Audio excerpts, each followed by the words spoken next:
राज्य सरकार निर्देश अनुसार आज आम पंचायत रे ग्राम पंचायत ऑफिस ठारू आरंभ करी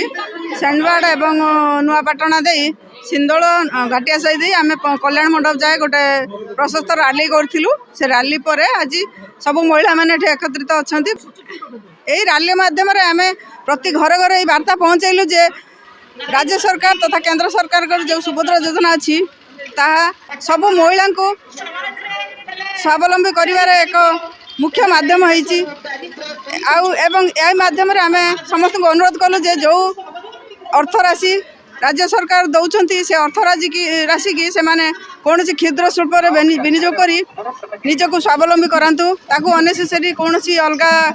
अलग फंड ताकू अलग क्षेत्र में उपयोग न करंतु निजे स्वावलंबी हुंतु तांको सहित आम गाँ आम पंचायत तथा आम ब्लॉक तथा आम राज्य को सुदृढ़ करंतु नारी शक्ति सबुठी सबुदिन सुदृढ़ हो रहू।